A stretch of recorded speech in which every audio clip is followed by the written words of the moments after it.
The ayes to the right, 311. The noes to the left, 293. The government defeated by 18. Look at them, said a Labour MP. Look at them. Look at them. Thank you. She was looking at the faces of a government for the first time in history in contempt of Parliament. Individual MPs, like Charles Bradlaugh in 1881, have very rarely been found in contempt, then arrested and detained. But with a government in contempt, it was mooted a minister could face sanction. In the end, defeat made the government fold. It would, after all, publish the legal opinion it had refused to share. And in light of the expressed will of the House, we will publish the final and full advice provided by the Attorney-General to Cabinet. MPs called out when? The Chief Whip leant over to Andrea Leadsom, and then came the answer. The Government will respond tomorrow, Mr. Speaker. There were clear signs earlier that the government thought it was in danger. Unless something very dramatically changes between now and the end of the debate, and I do have to leave the chamber, sir, as the Chief Whip would like to have a word with me. It didn't work. He voted with Labour. Allies of the Attorney-General said they were deeply worried for his reputation. And the result of what will happen today, if this amendment is passed, that the integrity and the reputation and the honour of a good man will be traduced. And that will be a disgrace of this House to do that, because any one of us may one day be in that position. Geoffrey Cox couldn't hide his emotions. The Prime Minister had long since left number 10 for Parliament to start the 5-day debate to sell her deal. But her appearance was delayed even more as MPs debated an amendment, meaning if Theresa May's Brexit deal falls next week, MPs could instruct her on what to do next. We could arrive on the 21st of January with a statement that no deal can be reached, and it could be that at that time there is across this House somewhere a majority in favour of some solution which would avoid us leaving without a deal. And for those of us who believe that leaving without a deal would be a catastrophe for our country, it seems right that we should at least have the chance to crystallise and express that majority should it arise. Just behind the Speaker's chair, the cameras caught the Prime Minister on her way to the voting lobby. The government was overwhelmed by an even bigger defeat this time on what could be a hugely important vote. The ayes to the right, 321. The noes to the left, 299. There was no rest for Theresa May. Winded by defeat, she was straight to her feet, defending the deal against MPs stuck on pro-Remain or more strident Brexit positions. I call the Prime Minister. We can shut our eyes to these hard truths and carry on debating between these extremes for months to come. Or we can accept that the only solution that will endure is one that addresses the concerns of those who voted leave while reassuring those who voted remain. That this, I will take a number of interventions in a minute when I've just finished this. That this argument has gone on long enough. It is corrosive to our politics, and life depends on compromise. I take the honourable. Number 10 hoped that the defeat on the amendment that lets MPs choose Plan B if the government deal falls might just scare some Brexiteers back into the ranks. But there's only 1 week to win them over, and a big crowd of them to budge. Gary Gibbon joins us now from Westminster. Gary, what a day. Tell us what, in the end, is the most significant thing that's happened. So many crashes and bangs. What was the one with real importance? I think the melodramatic opening to the day, the proceedings on contempt, probably will remain a colourful episode in the history books, but not a chapter to itself.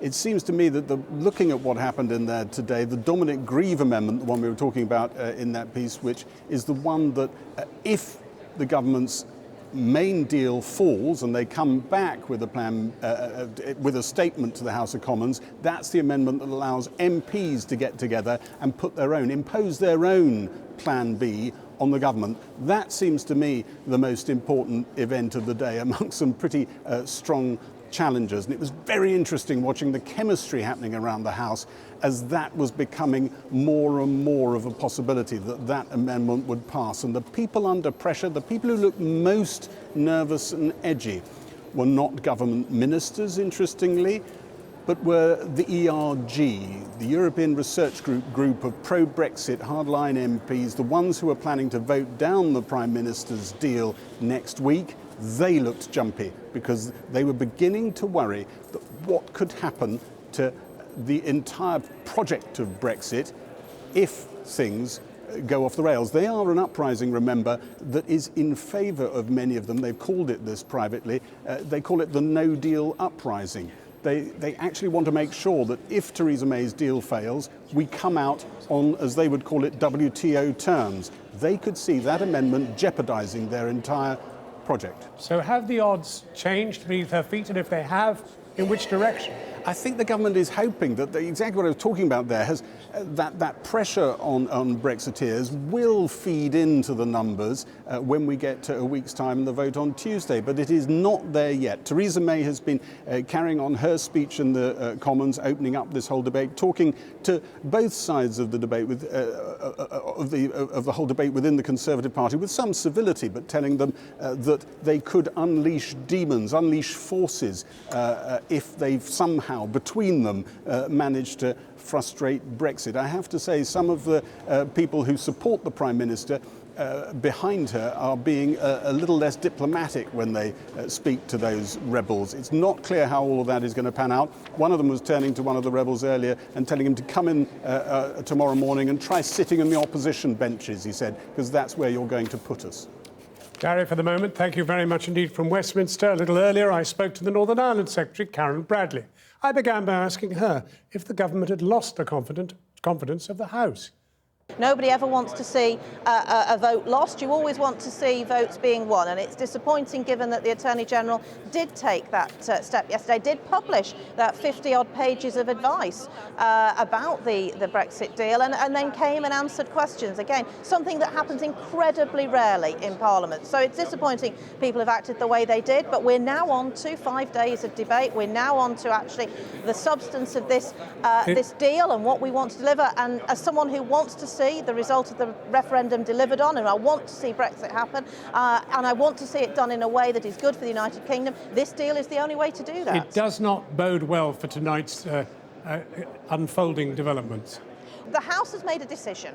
It's disappointing. I'm not going to shy away from the fact it's disappointing, but we have got now to get on to the substance of the matter, which is the deal. We've got 40 hours of debate, and we want people to really think hard, really consider the position, speak to their constituents, go and visit those butchers, those bakers, those businesses around their constituencies. I know, as Secretary of State for Northern Ireland, the message I'm getting on the streets of Northern Ireland and in the businesses of Northern Ireland is get this deal done, get it moving on, the safeguards are in place for the things people are concerned about. The one breed of people you didn't mention is getting the confidence of MPs, let alone butchers and bakers up country.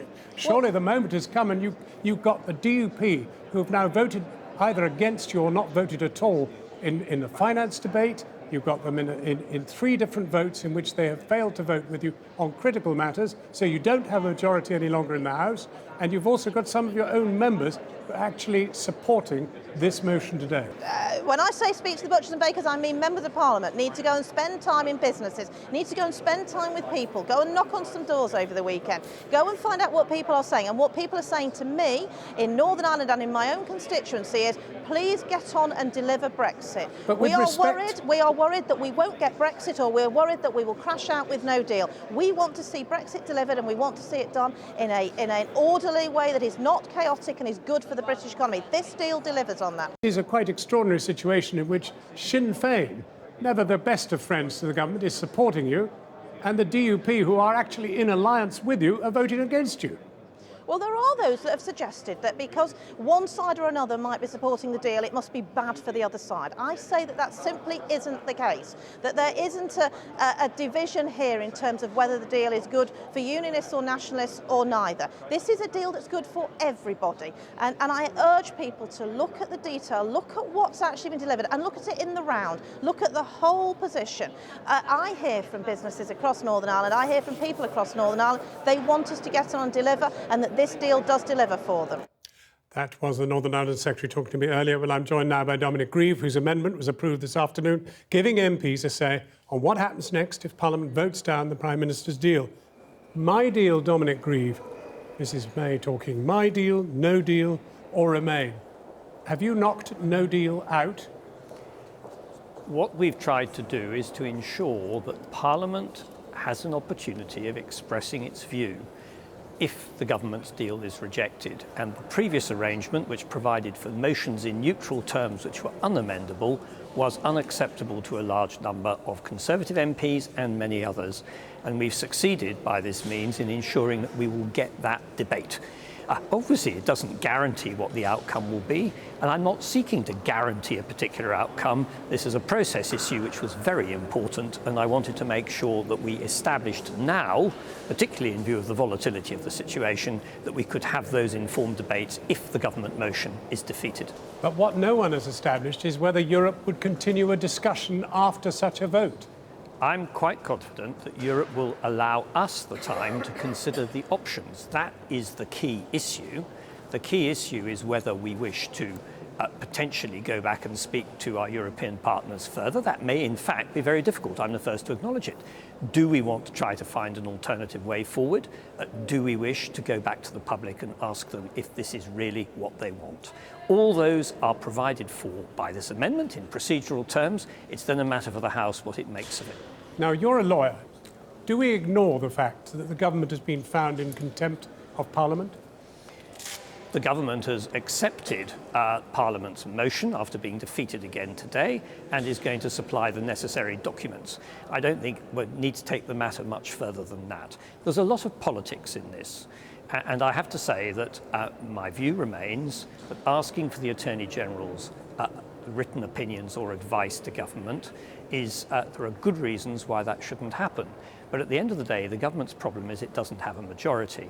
And in those circumstances, it's going to have to give way because constitutionally it can't resist the House of Commons' will in this matter. You said it, Dominic Grieve, a lot of politics in this. Are those politics such that they have considerably weakened Mrs May? I have no desire to see Mrs May weakened. I'm not asking that, I'm asking has it? This is a very volatile situation. I'm not sure, actually, that you can be said that the Prime Minister has been weakened by today's events. If she wanted to draw upon what's happened today, she could strengthen her position. Ultimately, we need leadership to get us through what is a major and, I'm afraid, deepening political crisis. And I would like to see her provide that leadership. Dominic Grieve, I know you've got to walk off and vote, so I must let you go. Thank you very much indeed for talking with us. Thank you. And well, welcome back to a little corner of Poland here in Birmingham, where even the hand-carved wooden benches and sheepskin rugs are imported from the owner's hometown. The Kaczmar restaurant is at the heart of the city's Polish community, but plenty of Poles have recently returned home, not just because of Brexit, but thanks to a buoyant Polish economy. What's been called Brexodus may only intensify if Theresa May delivers her long-cherished vow to end the free movement of Europeans into Britain. Tonight, we debate the economic consequences of taking back control of our borders with locals, business leaders and academics. Well, here in the West Midlands, it's claimed thousands of new jobs will be created in infrastructure projects over the next few years. Darshna Soni reports now on who is set to fill the vacancies of the future.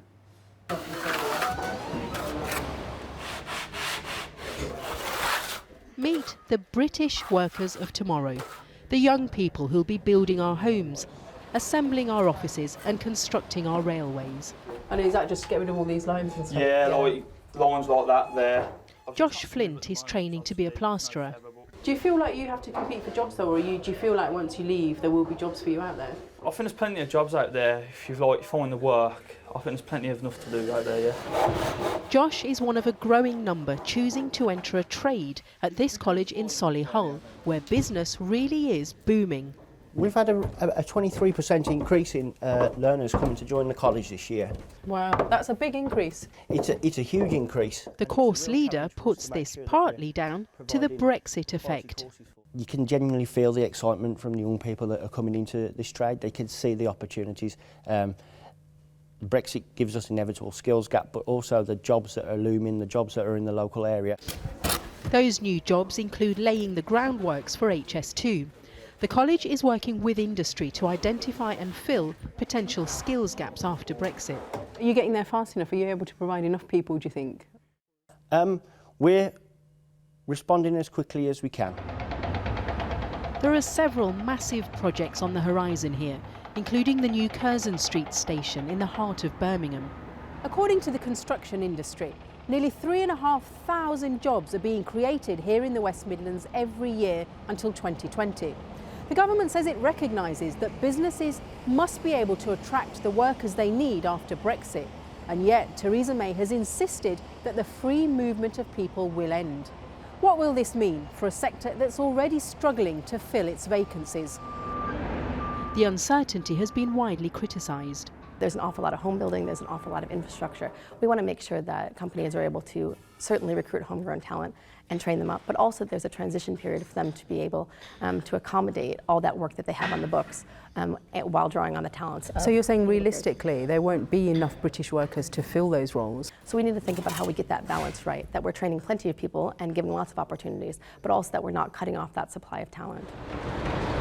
Theresa May caused controversy by referring to skilled EU migrants jumping the queue. But what about the future of industries that rely on unskilled migrants? Ray Singh already owns 3 restaurants in Birmingham and did have plans to expand. But he says everything is on hold due to Brexit uncertainty. So look, your chefs are from India, your bar staff are from Bulgaria. People might say to you, why don't you employ British people? Oh, I would love to employ British people if I could get the British people. So you've tried? Oh, we tried. We've had a big recruitment drive pre-Christmas, 90 CVs in, and not one was British. Is that because the wages aren't very good though? Do you pay enough for British workers? No, we pay the minimum living wage. In the run-up to the referendum, Mr Singh and other curry owners were wooed by the Leave campaign, who suggested it would be easier to recruit chefs from the Commonwealth on so-called Vindaloo visas. But that hasn't happened. The industry made its feelings clear at last week's National Curry Awards, when one of its headline guests was booed. All these years, very kind of you. And so potential new opportunities for British workers have been welcomed here. But there is huge uncertainty for sectors that rely on migrant labour, an uncertainty exacerbated by the government's decision to postpone its immigration white paper until after next Tuesday's vote. Darshna Soni, Channel 4 News, Birmingham. Well, not all employers are fearful for the future. One who doesn't buy the no-deal doom is pub chain Wetherspoon's boss, Tim Martin. A passionate supporter of Brexit, he argues for a clean break and says the country will benefit economically from day one. Now he's taking his message on the road, and our business editor Siobhan Kennedy joined him. Tim Martin, the ordinary man on the street. Not quite. The boss of the Wetherspoon's pub chain runs a multi-million-pound business. But for 2 weeks, this publican politician is swapping beer for Brexit. Touring his pubs up and down the country to spread a message rare in the business world these days, that a no deal is no big deal. I think as a country we'll do much better if we don't sign a deal with the EU. The great danger to us now, to me, and a lot of people share this, is we're going to sign away our future in a panic. So I'm trying to get around and say we shouldn't do it. Go on free trade, price go down in the shops. New Zealand Sauvignon Blanc price goes down, orange juice price goes down. And his list of benefits goes on, echoed in Mr Martin's Brexit manifestos, sitting alongside the lunch menus in this Nottingham pub. So what's really struck me today is the number of people like these guys here that have come up to Tim and said, thank you so much. I agree with you that we shouldn't be afraid to leave Europe with no deal. That's his message today, and certainly judging by the people he's talking to, they seem to buy it. Well, almost all of them. The reality has now struck, and your lot are just leading Britain to economic catastrophe. You're going to break up. Rubbish. You're going to. What are you talking about? £39 billion, no tariffs on food, regaining control of fishing. So they're tangible, real economic benefits which would apply from the 29th of March next year. Where do you want me, in there? On the other side, yeah. You've got to get round the country, Tim. Dad, get out there. Get out there, you know, don't just sit around. Save Brexit. So I thought, well, I'll do it. Leave runs in the family. The next stop on the road trip, inspired by his daughter, is Derby. No welcoming committee here. Cheese. Instead, a meeting of the Derby Heritage Forum. Andrew, Ron, Kevin and Alan. It says in or out. We voted out. We didn't vote for a deal. If you prioritise leaving, which is what these gentlemen instinctively pick up, and they're right, then you put yourself in a very strong bargaining position. As soon as you say you must have a deal at all costs, you lose all bargaining power. You must be the only businessman that is advocating a no deal, just leaving.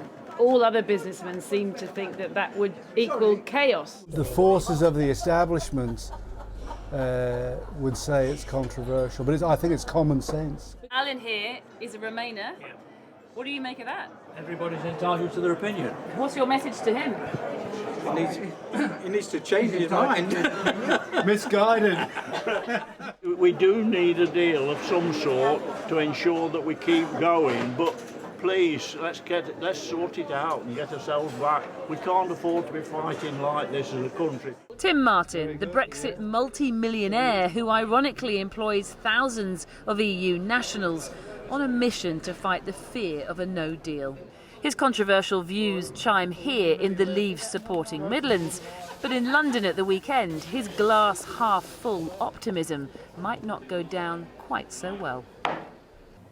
Well, Tim Martin is here with us now, along with a range of other guests. Well, Tim, let's just pick up where you left off with Siobhan there. We now know from the Treasury and the Bank of England that Brexit, whatever Brexit deal, is going to make us all poorer. Is that, in your view, especially a no deal, by the way, is that, in your view, a price worth paying for control of our borders? No, very few people believe that it's going to make us poorer. I believe, and millions of people do, that if we leave the EU on the 29th of March next year, we avoid a payment of 39 billion. We can eliminate tariffs which are levied on thousands of products which British shoppers pay, and the proceeds go to Europe. OK, but the 39 billion, for a start, the impact of a no-deal Brexit will be far greater from that. You've got that from the Bank of England governor, you've got it from the Treasury. But they're the ones who said we were going to lose 500,000 jobs between the vote leave in 2016 and today, and it never happened. Well, what did happen was the pound plummeted. And surely that must be a problem for your business. It's not about the pound plummeting, to coin a phrase. The pound is a floating pound, which is an automatic stabiliser. It greatly increased the competitiveness of manufacturers. It caused a tourism boom in London and other places. So it's impossible to have had a dreadful economic outcome if unemployment's gone down to 4%. The economy's done well, household income's almost at a record, in defiance of what the doomsters said. So say the doomsters are right on this occasion. Say they got a few things wrong before, but they're right on this occasion. Is it a price worth paying for control of our borders? You can't ask that question. You're happy to have control of your borders. Presumably that's one of the reasons why you want Brexit. Well, I think it's a simplification. I'm in favour of a reasonable level of immigration which is decided by our government rather than unelected presidents in the EU. So the issue for immigration for most leavers is not that there were too many. Many of us believe that we want it controlled by the UK, not by people we haven't elected. Let me come to Keris Johnson. You run a services company, you trade across the world. You're in favour of Theresa May's deal, but when you hear Tim being so sanguine about whatever kind of Brexit deal, why are you for Theresa May's deal, which has been likened to appeasement by the former governor of the Bank of England today? So we operate globally, and I think it's imperative to us to be able to continue to trade, that we can have the frictionless trade, which is one of the aims of this, that we're able to operate both in Europe, as we do currently, and across the rest of the world. We also, as a services industry, we want to recruit the best people, irrespective of where in the world they reside. And you think Theresa May's deal allows you to do all of that? I think it is a step in the right direction to get some degree of certainty. I think the uncertainty that we've been experiencing has definitely hurt us. businesses. I think it's hurt the economy. You know, I've seen that there's been investment decisions that have been deferred in the UK. In some cases, they've been taken away from the UK altogether. And I'd like the world to know what we mean by Brexit, to have that degree of certainty, Right. so we can then start attracting investment in rebuilding our economy. Let me put that to Molly Giles. You're a Conservative councillor and barrister, but you don't want Theresa May's deal. You're happy for the uncertainty and chaos to continue? Well, I actually completely agree with Keris on this. Uncertainty actually has always been the one negative of Brexit. And this deal, it will solidify uncertainty. I'm very sure about that, because we're going to have a debate about the transition period. How long does it carry on? There will be people edging for us to stay in that, which will mean all the EU rules and no representation. There'll then be an argument about the backstop. When does it come to an end? How do we come to an end? Do we have to take a case to the European Court of Justice or an international arbitrator to see if we can ever exit? The arguments about Brexit will not stop with this deal. And actually, that is the... I think if there is an economic downside to Brexit, I agree it's uncertainty. But you're still happy you voted to leave? Absolutely, because I see that the decision about Brexit, it's not just about what happens in the short term in the next 6 months or the next year. This is about putting ourselves on a footing for the next 10 years, 5 years, 10 years, 15 years, 20 years. And is it about taking back control over immigration? Yes, it was a reason that people, one of the many reasons that people voted leave, and yes, it's an important part of it. Apache Indian musician and Birmingham born. Give us the case for Remain. You've heard the case against. What's the case for I work Remain? with a lot of young people. I run a music academy, Handsworth campus, South City College, and Nice plug. music brings us together. So I work with a lot of young people from Europe, from the area, far and near. And you know, it's all right talking about businesses that are doing well and whatever, but what about the young people? I mean, there's a lot of uncertainty. They're already paying the price for the previous mistakes that the government has made. So they just don't know whether they're coming or going. Should we stay? Should we go? What about education? Should we start this course? It affects families, it affects business. So I think this is danger. This is danger zone, and we cannot, as a country, we're not stable enough to make this decision. So we need to rebuild our infrastructure. Do you accept the reasons why some people voted for Brexit were concerned with immigration? I think people were just not... I mean, immigration, a lot of things were brought up to make them leave, but was it informed vote? Did we know what we're voting for? All the people should question that now. They obviously didn't know what they're voting for. It's kind of the blind leading the blind. So now that's what we are. It's still messy. Can we, as a country, make that decision right now? I think it's detrimental. Sebastian Meller, you manage this place here. You employ, I think, 95 Polish staff. Have you seen a Brexiters? Have you seen Poles leaving because of Brexit? To be honest, at the moment, we're not really feeling that. I'm just received messages, lots of the messages from us customers, which they came actually to us and they say goodbye, because they come back to the more stronger country in the Europe now, the Polish economics. So it's the economy that's pulling them back? That's what I think personally. I have the business here. In England, it's my home actually, and you know, but I think they left.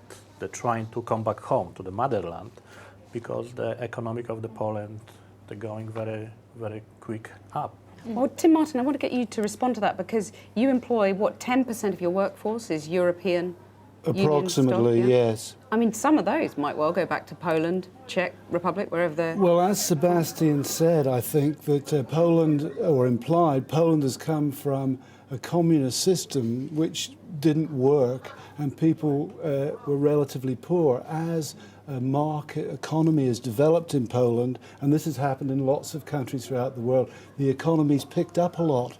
And so people will go back. That happened in Ireland, for example. But aren't you worried about that? I mean, where are you going to get the staff from? Well, I mean, there's no point in agonising over the more successful Polish economy. The 64 million people live here, and 280,000 came into the country last year as immigrants, which I welcome because the unemployment is low, but 2/3 of them came from outside the EU. So there are these automatic stabilisers which work. Let me bring in Jenny Phillimore here, academic who specialises in migration, so you can take up some of what you've just heard from Tim. Yeah, there's a pull factor back to Poland, but we're not just talking about Poland. There are, over 20 countries in the European Union, and what we're seeing is people experiencing increased racism. There's a push factor back into Europe.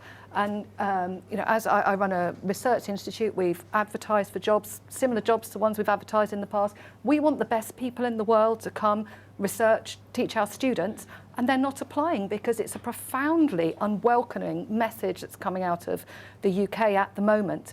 We travel in Europe, we work in Europe, we pick up lots of ideas from Europe, and people just cannot believe the discourse that's coming out of this country, the level of arrogance. But that's because the Remain vote, or certain people on the Remain side, have categorised the Leave vote as a hateful or a racist vote, and it's awful. Racism has gone up. It's a fact. It's an awful thing. It's an awful thing to say to someone because you want to devolution of power in this country, into this country. It makes you somehow racist or divisive. It's an awful thing. Racism has gone up, and it went up after the referendum, and it stayed up. Home Office figures said that hate crime did spike. Yeah, and it stayed up. Yeah, but the problem is, for example, there was a lot of misreporting, and there were lots of notable incidents that were reported as Brexit-related hate crimes. And hate crime went up generally. No, hang on, and that was absolutely false, and it's propaganda. And the problem is, you then have. It's not false at all. Hang on a sec. Let Apache speak. Your family's from the Punjab, I believe. My family's from India, and as I said, I work with a lot of young kids on the street. Unless we have these new ideas of bringing kids together and breaking,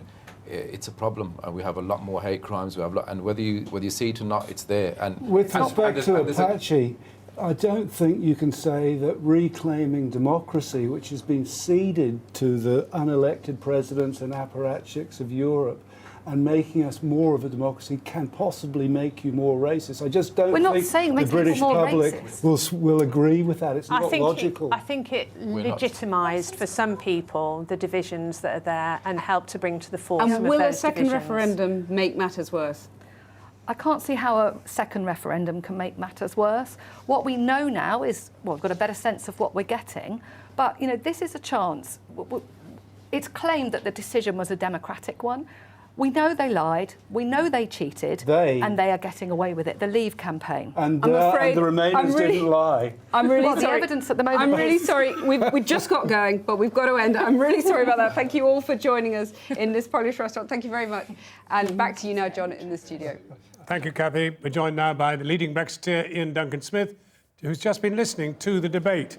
Can I just ask you firstly, Ian Duncan Smith, do you think that those who support no deal have taken a bit of an injury today?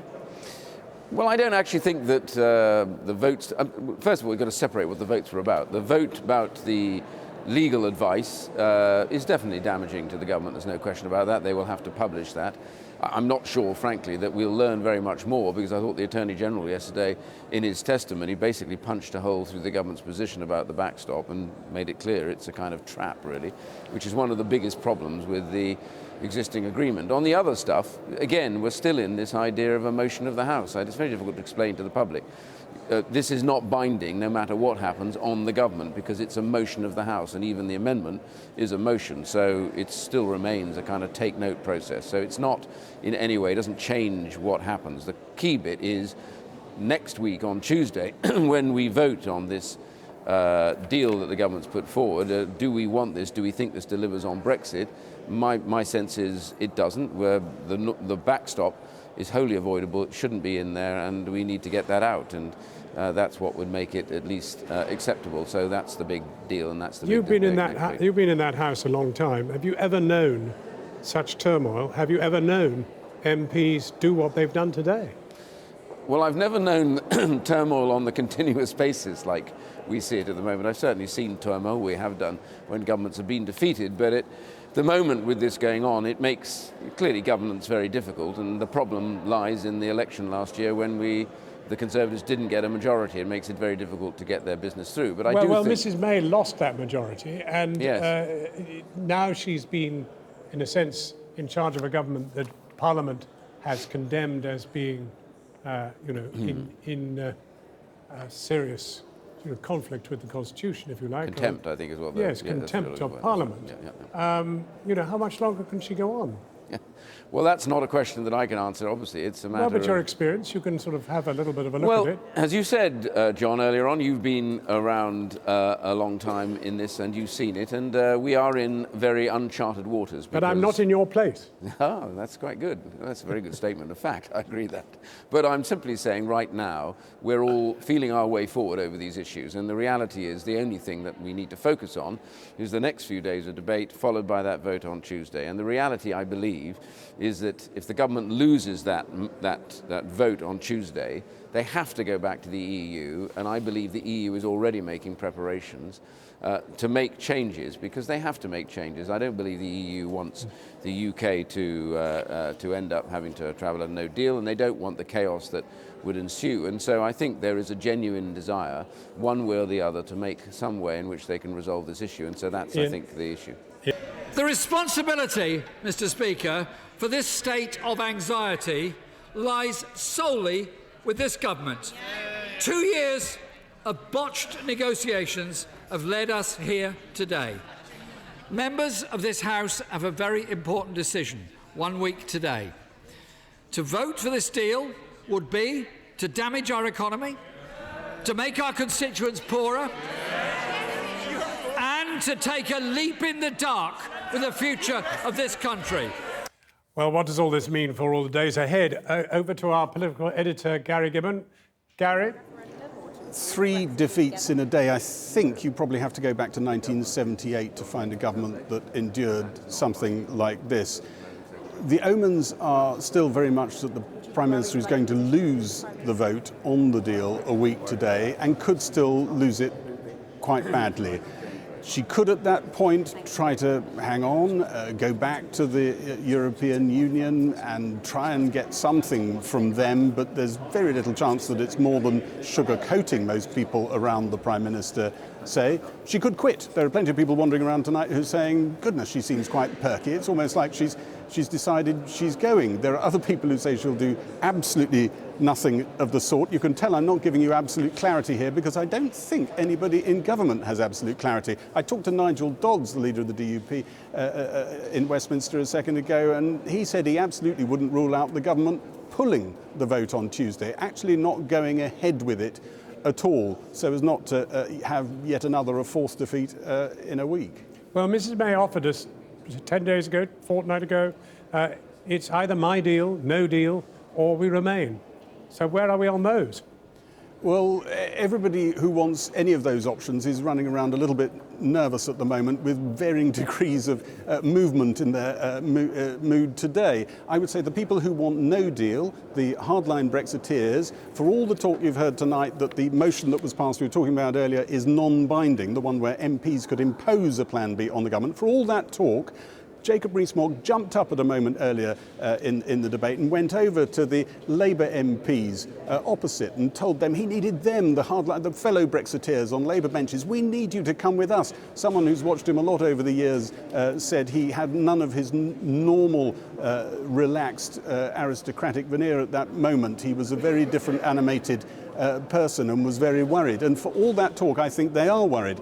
You can find people who are a little bit more enthusiastic on the Remain side, thinking, well, that decision that happened in the Luxembourg court today, allowing the government here to revoke Article 50 on its own unilaterally, maybe that gives them a bit of hope. Very hard to see how that happens with Theresa May or whoever might succeed her in number 10.